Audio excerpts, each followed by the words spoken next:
Right here in the studio, joining me is Dr. Preetha Krishnamoorthy from the Montreal Children's. Thank you for being on the show this morning. Thank you. It's a pleasure to be here. Well, we're very happy because we're going to be talking first aid tips as the summer is starting and the kids are going to be outside a lot, whether it's swimming, whether you're just outside.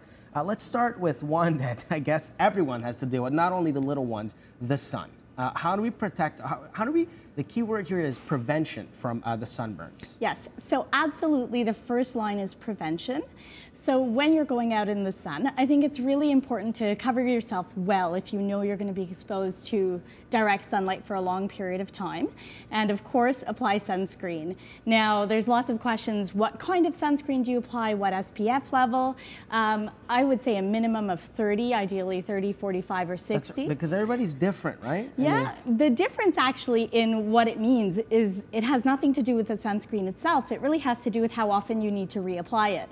So SPF 30, you need to reapply it in 30 minutes. SPF 60, you need to reapply it in 60 minutes. That's what that number means. Yes, absolutely. So it's all about reapplying, and I think that's what we forget. We put the sunscreen on, we send our kids to the pool, and we forget to reapply it. So it's really being focused on reapplying that sunscreen regularly on our kids. And then say that you didn't do that properly and you get a bit of a more severe burn. What do we do from there? So if you have a burn that's a first degree or regular sunburn, you could pretty much use local treatment like aloe vera or vitamin E creams, anything that would soothe the skin. Right. But as soon as there's something like blistering, you can also apply ice or cold water, but as soon as there's blistering to the skin, you don't want to slough off that blister, you don't want to touch it, and I would say seek a healthcare professional's opinion. Okay, cool. Another one now that obviously is aggravating to everyone during the summer is bug bites. There's bugs everywhere, they're starting to come out now actually.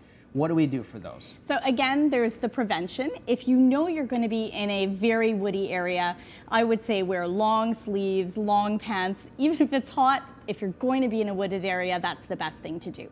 If you are going to just be outside and you get bug bites, I mean, it's again local treatment to soothe the skin, so you can put cold water or you could put ice, but if it's a very large bug bite, you can always try some Benadryl, and that could calm it down. All right, and then there's bee bites that are just a little bit more severe, obviously. So bee stings always scare us. Yes. Again, local treatment to soothe the skin. When you need to worry is when the bee sting actually becomes very, very large, or if there's any reaction that's beyond the sight. So for example, if you have a bee sting on your leg, but you have a rash everywhere or hives everywhere, that would be a reason to seek medical attention. Okay, and now quickly, CPR and Heimlich maneuver, is this something the kids will be around the pool? You never know what can happen there. People should really renew this every year, right? 100% every year. Even though the associations say every 2 years, ideally as a parent, I would say you should be doing it every year to keep up those skills.